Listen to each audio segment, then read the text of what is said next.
Hello बच्चों, उम्मीद करता हूं आप सब अच्छे होंगे।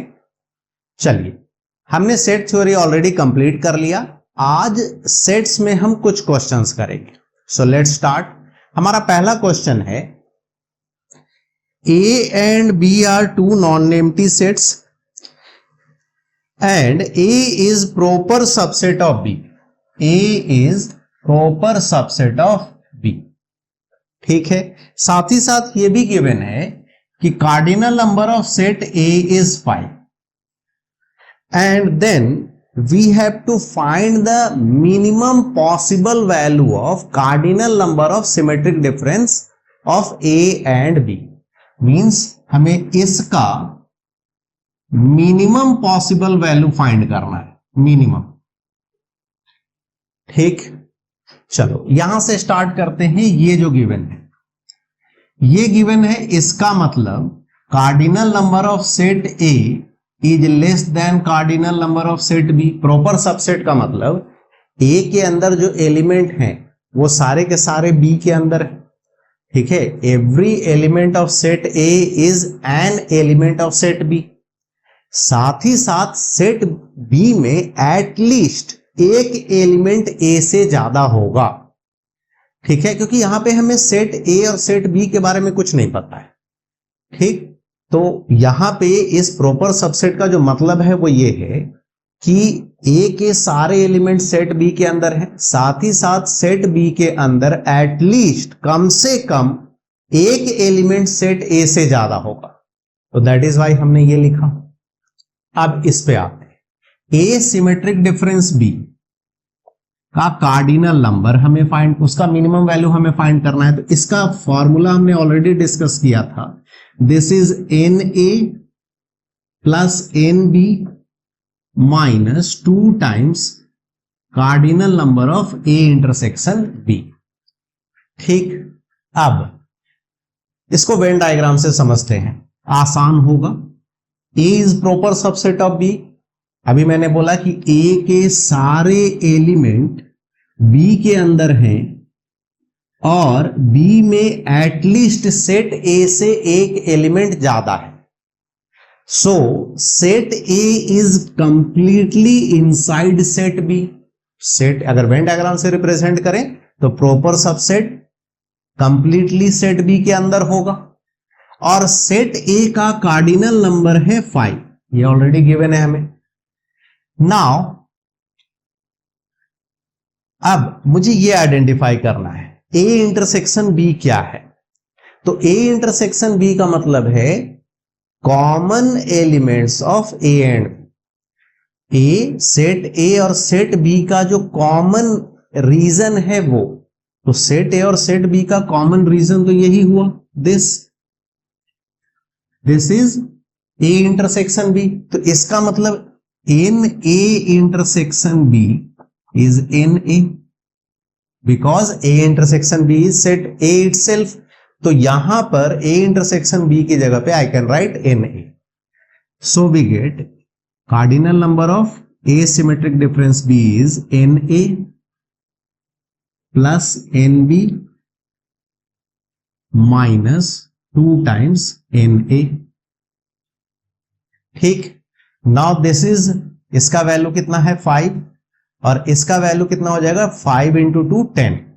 तो we get 5 plus this minus 2 into 5। So n B is 5 minus 10 is minus 5। अब हमें यह पता है किसी भी सेट का कार्डिनल नंबर 0 से बड़ा होता है, बट यहां पे सेट बी जो है, ठीक है, इसका प्रॉपर सबसेट है ए और हमने ये बोला कि cardinal number of set A is less than set B. तो जो minimum value of cardinal number of set B such that it is greater than this, तो यहां से मैं ये बोल सकता हूं कि एन बी को 6 होना चाहिए।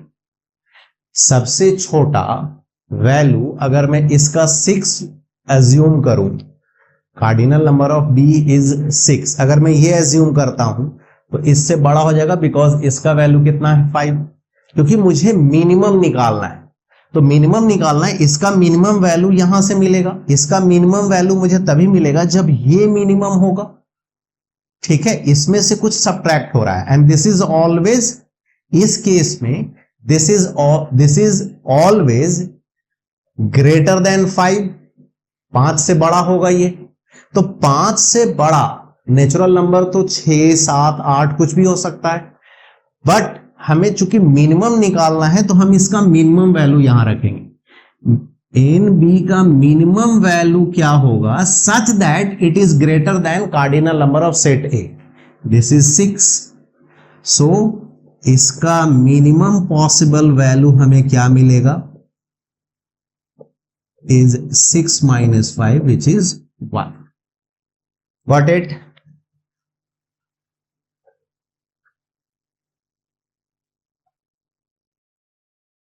Now next question is, which of the following cannot be the number of elements in the power set of any finite set?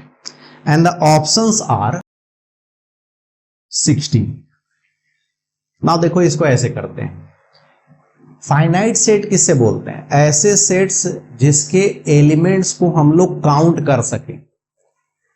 तो फाइनाइट सेट में जो एलिमेंट्स होते हैं वो या तो काउंटेबल होने चाहिए या वो एक एम्प्टी सेट होना चाहिए।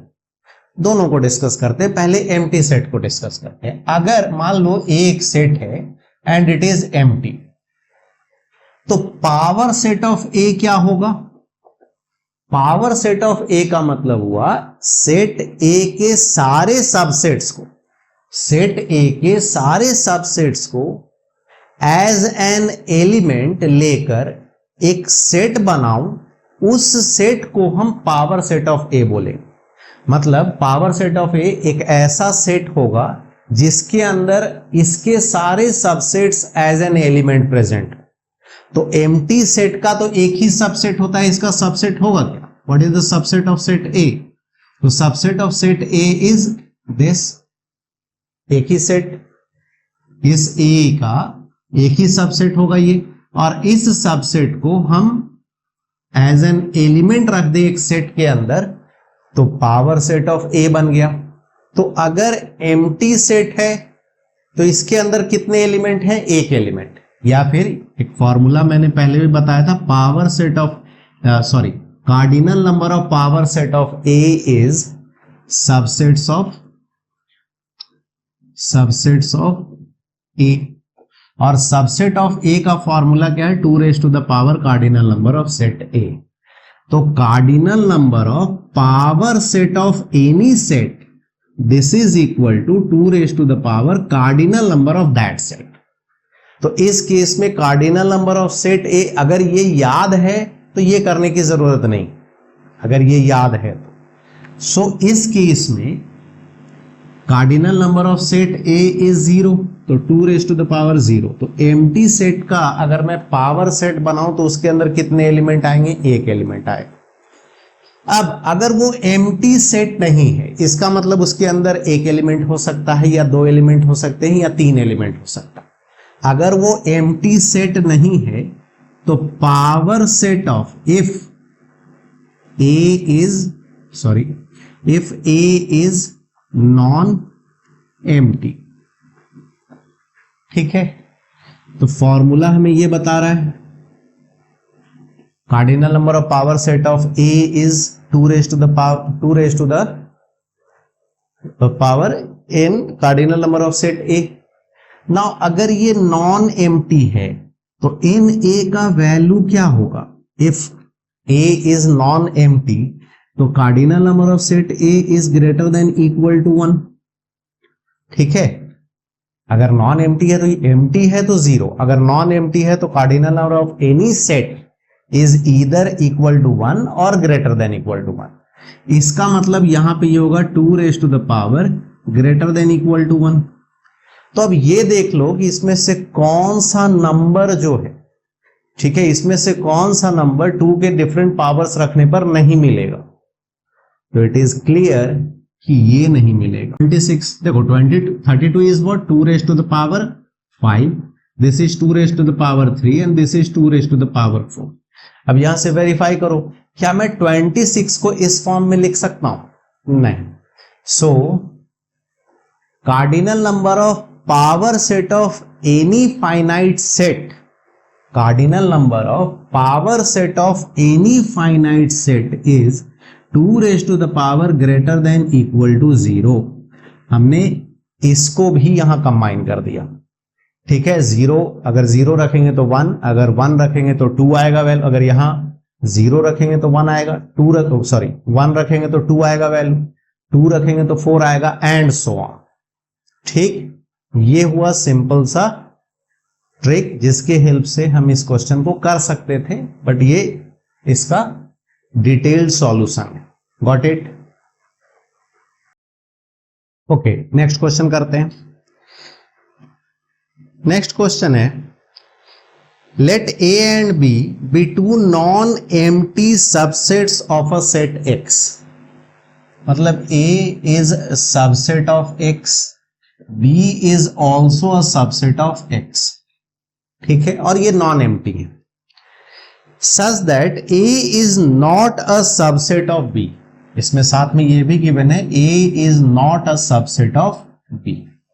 ठीक, देन इनमें से कौन से ऑप्शंस जो हैं वो ट्रू होंगे? अब पहले हमारे पास ये जो इंफॉर्मेशन है इसके अकॉर्डिंग देखो, इस क्वेश्चन को अगर आसानी से करना है, ठीक है, तो इसको हम वेन डायग्राम से करें। It is the most easiest and efficient way to do this question. Venn diagram से बहुत आसानी से हो जाएगा ये। देखो, A is subset of X, B is also subset of X, और साथ में ये गिवन है A is not subset of B, ठीक है। अब ये जो इंफॉर्मेशन है इसके अकॉर्डिंग हमारे 3 वेन डायग्राम बन सकते हैं। पहला, एक्स ये हुआ, और ए और बी दोनों एक्स के सबसेट हैं, तो ये इस तरीके से हो सकता है, A and B, A is subset of B, B is subset of, A is subset of X, B is subset of X, and A is not subset of B, A B का सबसेट नहीं। Second, ये पहला हुआ। दूसरा, we can also say X हुआ, A and B are subsets of X, साथ में ए और बी जो है वो नॉन डिसजॉइंट हो, इसमें ए और बी को हमने डिसजॉइंट सेट लिया, मतलब एक भी एलिमेंट कॉमन नहीं है। ये भी हो सकता है कि दोनों के कुछ एलिमेंट्स कॉमन हो, ठीक। Third, this is set x,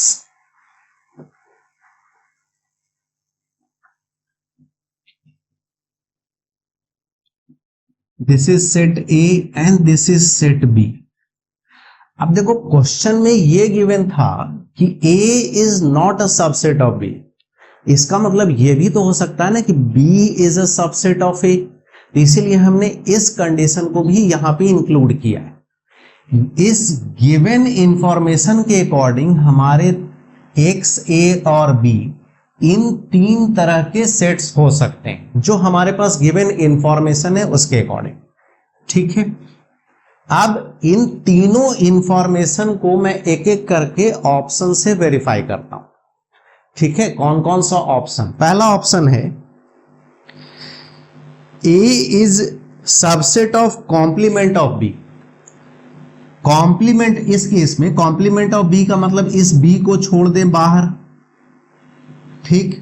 तो पहला वाला जो है ये जो है ऑप्शन ए को करेक्ट बता रहा है।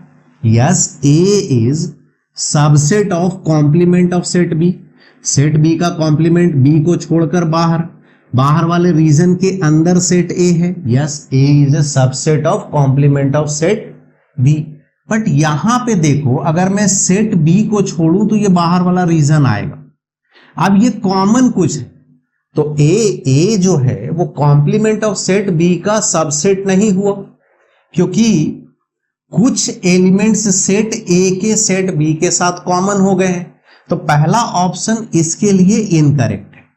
Second, complement of set B, इसके बाहर का, बी के बाहर जो है ये पूरा रीजन बी के बाहर का होगा, ठीक। तो क्या इस बी वाले सर्कल को छोड़ दें, वो बी कॉम्प्लीमेंट हुआ, तो क्या उस बी कॉम्प्लीमेंट का सबसेट है ए?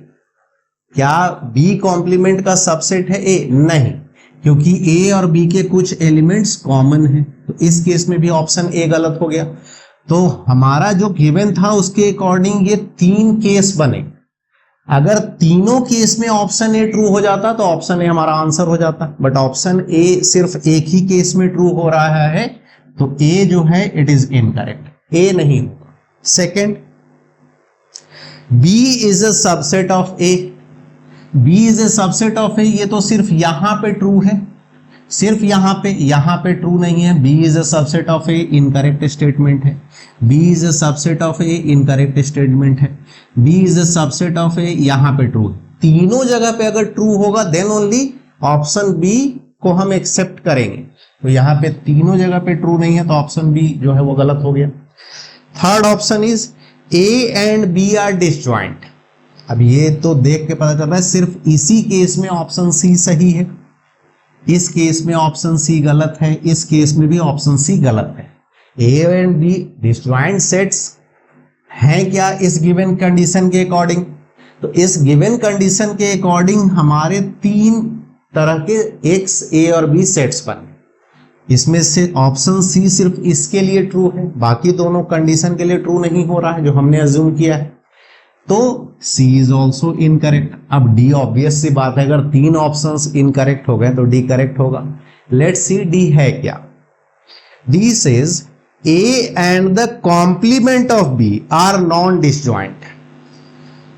ए and the complement of B, B का कॉम्प्लीमेंट बाहर हुआ, ठीक है, इस बी को छोड़ दें, इसको छोड़ दें, तो कॉम्प्लीमेंट ऑफ बी, ठीक है, और सेट ए ये है, तो complement of A B, complement of set B इस शेडेड रीजन को छोड़ने से जो मिला, और सेट ए, क्या इसके अंदर एक भी एलिमेंट कॉमन है?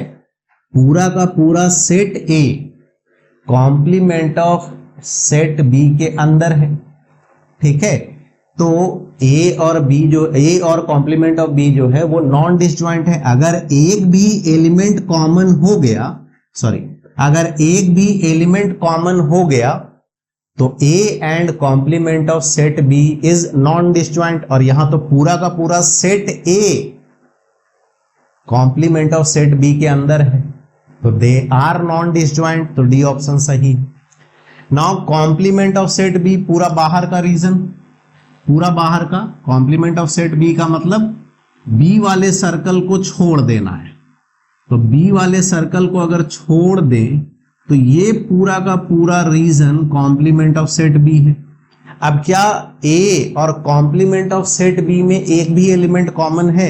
यस, यहां पे कुछ एलिमेंट्स हैं जो ए और कॉम्प्लीमेंट ऑफ सेट बी में कॉमन है, तो A and B are non disjoint sets, ये यहां भी करेक्ट है।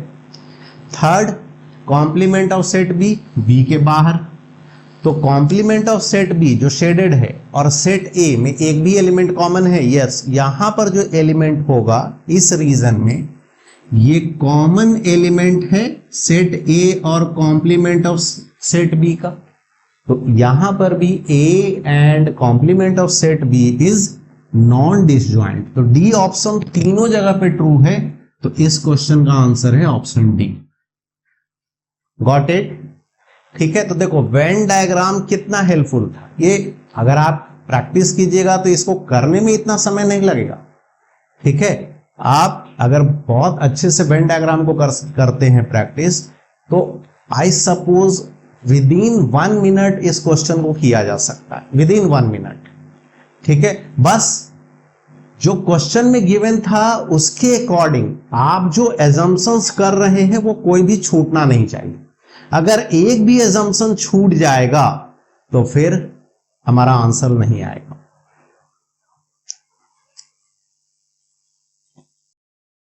Okay, now let's move on to next question. अगला क्वेश्चन है A B and C are 3 sets such that A is superset of B and B is superset of C, ठीक है। आगे बोल रहा है क्वेश्चन में, then A union B union C minus A intersection B intersection C is, और कुछ options दिए हुए हैं। चलिए करते हैं इस क्वेश्चन को। हमारे पास ये इंफॉर्मेशन गिवन है, A is superset of B and B is superset of C. इसका मतलब ये हुआ कि C is subset of B and B is subset of A। ठीक है, मतलब सेट A जो है वो B का सबसेट है, मतलब पूरा का पूरा सेट C जो है B का सबसेट है। इसका मतलब हुआ कि C जो है उसके सारे एलिमेंट सेट B में होंगे। ठीक है, इसका मतलब क्या हुआ, every element of C is an element of set B। ठीक, मतलब अगर X कोई आर्बिट्ररी एलिमेंट है C का, अगर वो C में है, इसका मतलब, तो इसका मतलब हुआ कि X जो है वो B में जरूर होगा। ठीक है, यहां पे आओ, B is a subset of A, तो अगर B सबसेट ऑफ A है, इसका मतलब B के सारे एलिमेंट A में होंगे। इसका मतलब ये X जो है वो A में भी होगा, ये X जो है वो A में भी होगा। ठीक है, अच्छा अब पहले इसको डिकोड करो, A intersection B intersection C, A intersection B intersection C। A intersection B intersection C का मतलब हुआ सेट A, सेट B और सेट C में जो कॉमन एलिमेंट है वो। तो सेट A और सेट A, सेट B और सेट C में कॉमन एलिमेंट तो ये X है, और ये X कहां है, सेट C में। सेट B में C से एक्स्ट्रा एलिमेंट हो सकता है, सेट A में भी B से एक्स्ट्रा एलिमेंट हो सकता है, सेट B में C से एक्स्ट्रा एलिमेंट हो सकता है, because C is a subset of B। या तो C के सारे एलिमेंट B में हो और B में एक्स्ट्रा एलिमेंट नहीं हो, या ऐसा भी हो सकता है कि B में एक या दो एलिमेंट C से अधिक हो, डिस्टिंक्ट हो, अधिक हो। सिमिलरली A में भी B से एक्स्ट्रा एलिमेंट हो सकते हैं, ऐसे एलिमेंट होगा सेट B के सारे एलिमेंट A में है, बट ये भी हो सकता है कि A में कुछ एक्स्ट्रा एलिमेंट हो। तो इन दैट केस उसको भी ध्यान में अगर हम रखें तो A intersection B intersection C का मतलब हुआ सेट C। ठीक है, इसको वेन डायग्राम से देखो, A का सबसेट B है और B का सबसेट C। इसका मतलब कि इन तीनों का इंटरसेक्शन क्या मिला, हमें C ही मिलेगा ना। इंटरसेक्शन मतलब सेट A, सेट B और सेट C में कॉमन एलिमेंट, तो कॉमन एलिमेंट तो सेट C के सारे एलिमेंट ही कॉमन है तीनों सेट में, तो A intersection B intersection C is set C। अब A union B union C, A union B union C मतलब सेट A, सेट B और सेट C के सारे एलिमेंट को कंबाइन करके एक सेट बनाना। ठीक है, सेट C के सारे एलिमेंट B में है, B में एक्स्ट्रा एलिमेंट हो सकता है C से, बट सेट C के सारे एलिमेंट B में है। तो अगर सेट C के सारे एलिमेंट B में है तो B यूनियन C तो हमें सेट B देगा। ठीक है, अब A के अंदर सेट B है, मतलब A के अंदर सेट B है, मतलब B के सारे एलिमेंट सेट B में है, B के सारे एलिमेंट सेट A में है। अगर B का सारा एलिमेंट सेट A में है तो A यूनियन B हमें सेट A देगा। ठीक है, तो B यूनियन C हमें सेट B दे रहा है, एंड A यूनियन B हमें सेट A दे रहा है। तो इसका मतलब A union B union C हमें क्या दिया, इसको मैं ऐसे लिख सकता हूं ना, A union B union C। अब B union C is set B, तो A union set B and A union set B is A। तो हमारा आंसर क्या आया, this is set A minus this is set C। तो हमारा answer है ये, दिस इज करेक्ट आंसर। ठीक है, तो यहां पर भी अगर इंस्टेड ऑफ दिस, ये जो मैंने शुरुआत में बताया, ठीक है, एक्स एलिमेंट लेके, आर्बिट्ररी एलिमेंट लेके, अगर आप वेन डायग्राम से जाते तो आसानी से इसका आंसर आ जाता। ठीक, तो देखो वेन डायग्राम कितना इंपॉर्टेंट है, मैंने थ्योरी पार्ट पढ़ाते वक्त भी ये बताया था कि जो वेन डायग्राम है, इस तरह के क्वेश्चंस को करने के लिए most efficient thing is Venn diagram. When diagram से इस तरह के क्वेश्चन बहुत आसानी से हो जाते हैं। चलिए नेक्स्ट क्वेश्चन करते हैं। A, B and C are three non empty sets and it is given A is proper subset of B and B is proper subset of C. ये given है, this is C. ठीक, A is proper subset of B and B is proper subset of C. Then which of the following, कौन सा statement, कौन सा option correct है, हमें ये बताना है। पहला है, चलिए ये हमारे ऑप्शंस हैं। अब हमारे पास ये दो चीज गिवन है, A is proper subset of B and B is proper subset of C। Venn diagram सबसे आसान, B is proper subset of C मतलब C के अंदर सेट B प्रेजेंट है, and A is proper subset of B, इसका मतलब set A is inside set B, अगर Venn diagram से देखें तो।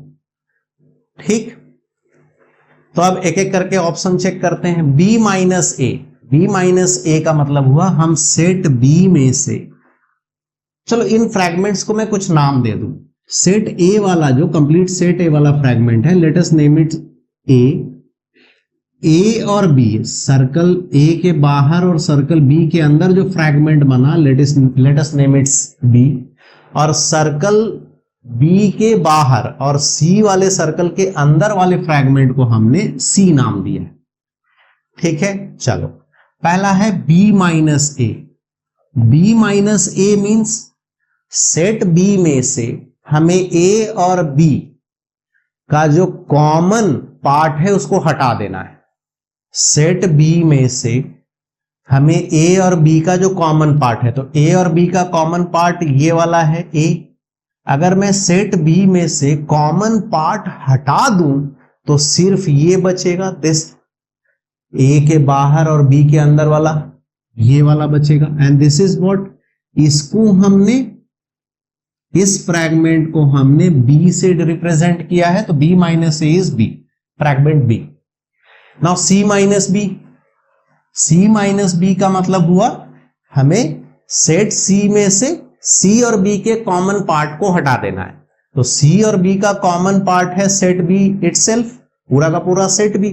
अगर उसको हटाएंगे तो हमें क्या मिलेगा, अगर उसको हटाते हैं सेट B को, तो वी विल गेट ये वाला मिलेगा, दिस एंटायर रीजन। ठीक है, तो C माइनस B हमें C दे रहा है, फ्रैगमेंट C। ये दोनों तो इक्वल नहीं, this option is incorrect. Now next, A intersection B intersection C। अगर कभी भी ऐसा मिले, इफ एवर, कि A B का प्रॉपर सबसेट है और B C का प्रॉपर सबसेट है, तो इसका इंटरसेक्शन यही होता है। देखो जो सबसे अंदर बैठा हुआ है वही इंटरसेक्शन है। A B C के कॉमन एलिमेंट्स क्या है, तो सेट A इटसेल्फ, तो इसका आंसर तो सेट A होना चाहिए, बट ये सेट B दे रहा है, this is also incorrect. Next, A union B, A union B.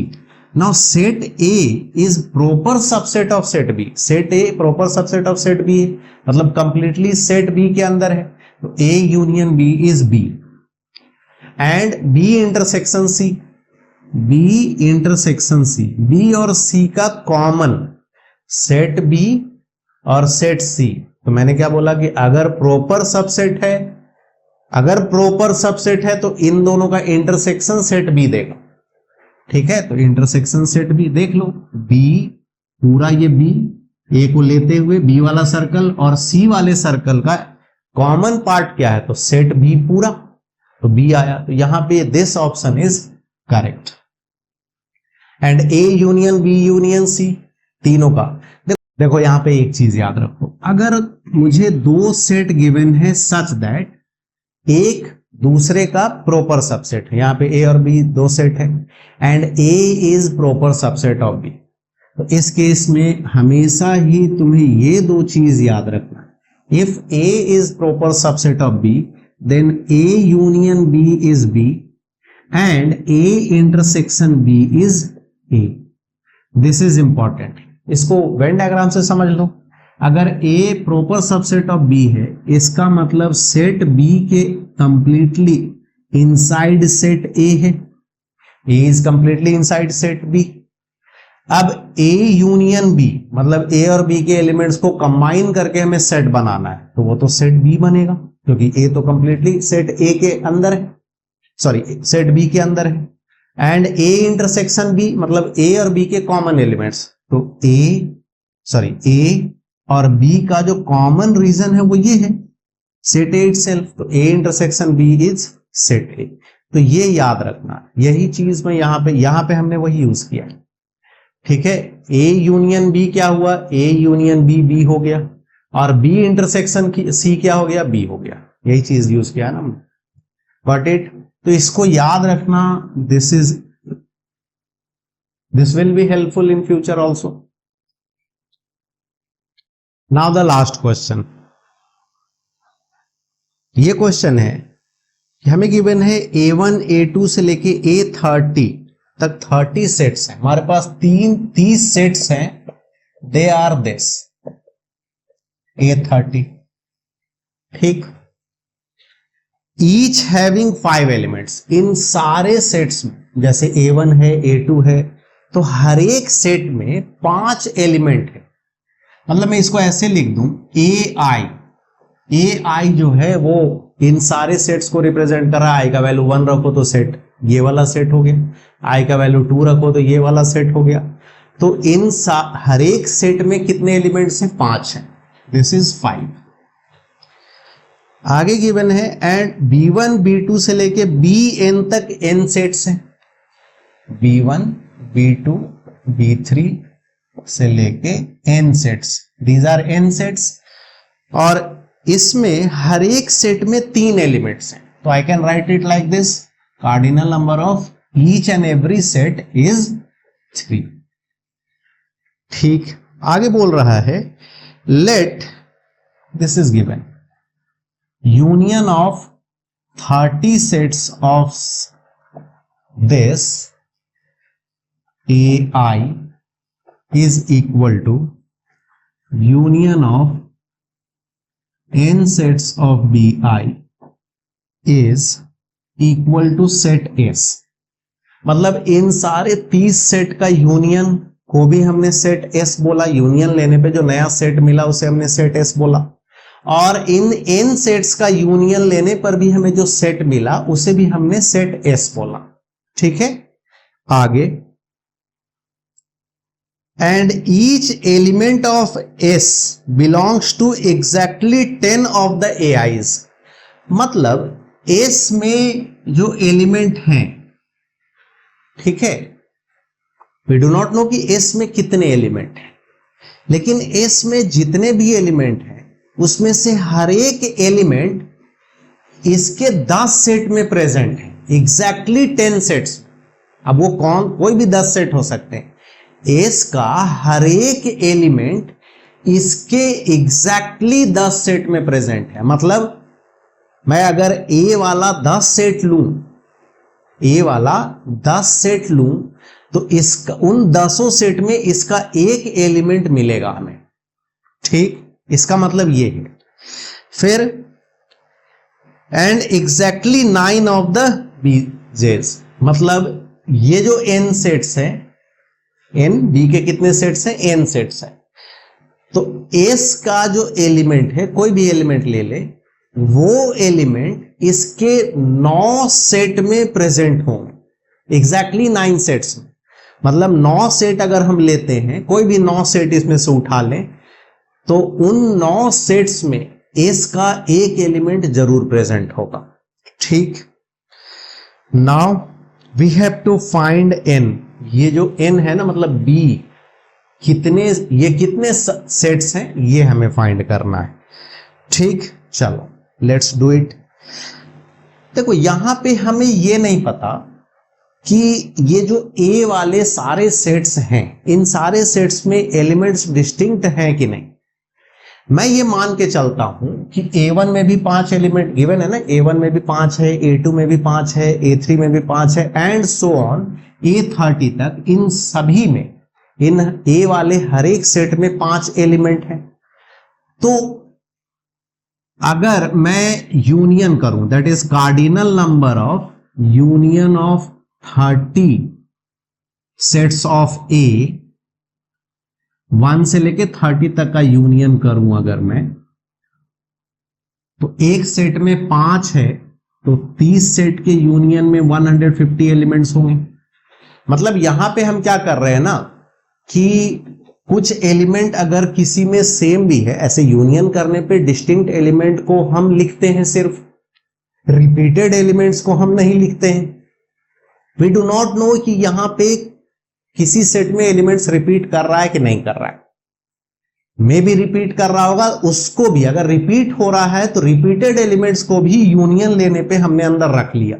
तो रिपीटेड एलिमेंट्स के साथ काउंटिंग कितना हो गया यूनियन लेने पे 150। याद रखना, रिपीटेड एलिमेंट्स के साथ काउंटिंग लेने पे यूनियन करने के बाद मैंने सारे एलिमेंट्स को काउंट किया। हो सकता है उसमें कुछ एलिमेंट्स बार बार लिखे हों, उनको भी काउंट करने पे टोटल एलिमेंट्स हमें मिला 150। ठीक है, अब आओ इस वाले पार्ट पे जो गिवन था कि सेट एस का कोई भी एक एलिमेंट इसके एग्जैक्टली 10 सेट में प्रेजेंट है। इसका मतलब हुआ कि ए के 10 सेट में इसका एक एलिमेंट प्रेजेंट है। तो मैं जब यूनियन ले रहा हूं तो उस एलिमेंट को यहां पर जब मैंने यूनियन लिया इन सारे सेट्स का, तो उस एलिमेंट को जो कि 10 सेट में था, क्योंकि मैंने यहां पे यही लिखा ना, मुझे ये नहीं पता कि ये जो 5 एलिमेंट हैं वो सारे 30 सेट्स में डिस्टिंक्ट है कि नहीं। तो अगर डिस्टिंक्ट नहीं भी है तो हमने इसके सारे एलिमेंट को यूनियन लेने पे लिख दिया। हो सकता है कि यूनियन लेने पे लिखा गया हो तो बहुत सारे एलिमेंट बार बार हो, तो हमने अभी उनको रिजेक्ट नहीं किया है, उनको भी काउंट करके बोला कि वो 150 एलिमेंट्स हैं यूनियन लेने के बाद।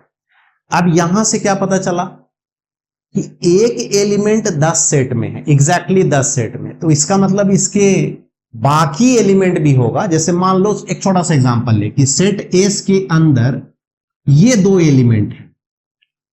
ठीक है, मैंने यही लिया कि सेट एस के अंदर ये 2 एलिमेंट है, तो ये इसके 10 सेट में होगा। तो अगर मैं इनका यूनियन ले रहा हूं तो ए यहां पे 10 बार लिखा हुआ होगा। सिमिलरली ये बी जो है इसके 10 सेट में प्रेजेंट होगा। एग्जैक्टली 10 का मतलब एग्जैक्टली लिखा हुआ है वर्ड, एग्जैक्टली मींस कि ए जो है इसके 10 सेट में है, ना 10 सेट से कम ना 10 सेट से ज्यादा। तो ए यहां पर यूनियन लेने के बाद ए 10 बार लिखा होगा। सिमिलरली बी भी 10 बार लिखा होगा। इसका मतलब इसके जितने भी एलिमेंट्स होंगे वो यहां पे 10 बार लिखे होंगे। ठीक है, यहां पर 10 बार लिखा है, तो 150 एलिमेंट्स हैं और हर एक एलिमेंट 10 टाइम्स लिखा हुआ है। S is what? S is the union of this, और इसके यूनियन में 150 एलिमेंट्स लिखे हुए हैं, 150 एलिमेंट्स, और इस 150 में A 10 बार, B 10 बार और इसके और जो एलिमेंट्स होंगे वो भी 10 बार। मतलब हर एक एलिमेंट 10 टाइम्स लिखा हुआ है। हर एक एलिमेंट 10 टाइम्स लिखा हुआ है। कोई एलिमेंट 10 टाइम्स लिखा हुआ है, फिर कोई एलिमेंट 10 टाइम्स लिखा हुआ है, फिर कोई एलिमेंट 10 टाइम्स लिखा हुआ है। इस तरीके से यहां पर भी ये एलिमेंट 10 टाइम्स लिखा हुआ है, और इन सभी का सम कितना है? 150। तो क्या S के अंदर डिस्टिंक्ट एलिमेंट कितने हैं मैं ये बता सकता हूं? ठीक है, तो cardinal number of set S is, भाई 150 एलिमेंट है और हर एक एलिमेंट 10 बार लिखा हुआ है, तो cardinal number of set S is 50। Got it. अब आओ दूसरे वाले पार्ट पे, इस पर। ठीक, इसमें क्या बोला कि एस का हर एक एलिमेंट एग्जैक्टली इसके 9 सेट्स में प्रेजेंट है।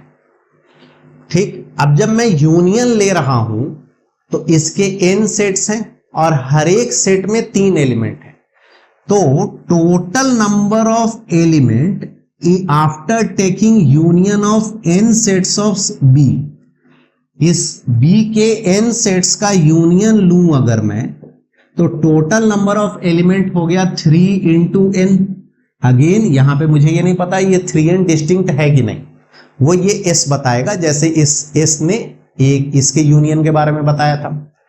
अब सोचो, इसका एक एलिमेंट इसके 9 सेट में प्रेजेंट है, तो मैं जब यूनियन ले रहा हूं, जब मैं इसका यूनियन ले रहा हूं सिमिलरली, तो इसका मतलब कि यहां जो एलिमेंट लिखे हुए हैं भाई, इसका एक सेट, इसका एक एलिमेंट इसके एग्जैक्टली 9 सेट्स में प्रेजेंट है। तो मैंने जब यूनियन लिया तो ये 3n काउंटिंग इस वजह से आया कि मैंने रिपीटेड एलिमेंट्स को भी काउंट किया है। तो रिपीटेड एलिमेंट्स कितने हैं? एक एलिमेंट 9 बार रिपीट हुआ, एक एलिमेंट कितनी बार रिपीट हुआ है? 9 टाइम्स। ठीक है, सिमिलरली ये कितने, सेकेंड एलिमेंट भी 9 टाइम्स। इस तरीके से हर एक एलिमेंट्स कितनी बार लिखे हुए हैं? 9 टाइम्स। और हर एक एलिमेंट 9 टाइम्स लिखा हुआ है, इसकी काउंटिंग टोटल इसको ऐड करने पे हमें मिला 3n। तो cardinal number of set S यहां से जो हमें मिला, it is total number of elements after taking union divided by repeated element 9 है, 9 elements is repeating divided by 9। अब ये दोनों तो इक्वल है, ऑलरेडी गिवन है ना, this is equal to S. तो अगर ऐसा है तो cardinal number of union of this is equal to cardinal number of union of this is equal to cardinal number of union of this, cardinal number of set S. तो ये दोनों equal हो गया। 15 is equal to 3n by 9। तो this is 5, 9 into 5 45, तो n का value कितना आ गया? 45। So correct answer is 45। Got it. अब देखो, इस क्वेश्चन को आप जरूर रिपीट करना। This is a very good question. ये एग्जाम्पलर का क्वेश्चन है, एनसीईआरटी एग्जाम्पलर का question, and this is very good question on the concept of union. And union में हम रिपीटेशन ऑफ एलिमेंट, यूनियन जब हम करते हैं तो रिपीटेड एलिमेंट्स को नहीं लिखते हैं, जो एलिमेंट बार बार आ रहा है सेट में उसको एक ही बार लिखते हैं। ये क्वेश्चन उसी कॉन्सेप्ट पर है। ठीक है, सो आई मस्ट से कि आप इस क्वेश्चन को रिपीट कर लेना 2-3 बार आफ्टर सर्टेन टाइम। कुछ दिनों, आज एक बार कर लो, फिर आफ्टर सम टाइम फिर से एक बार कर लो। This will help you a lot. ठीक, चलिए आज के लिए इतना ही। अभी कुछ क्वेश्चन सेट पे हम लोग और करेंगे, ठीक, डोंट वरी। लेकिन आपको ये जो क्वेश्चंस यहां पे जो मैंने लिख करवाए, ये सारे क्वेश्चंस आप खुद से भी ट्राई करना। जब भी क्वेश्चन फ्लैश हो, आप वीडियो पॉज करो, पहले खुद से अटेम्प्ट करो, देन चेक द सॉल्यूशन। आप जो यहाँ पे सॉल्यूशन है उसको चेक करो। ठीक है, चलिए आज के लिए इतना ही। Thank you, bye and take care.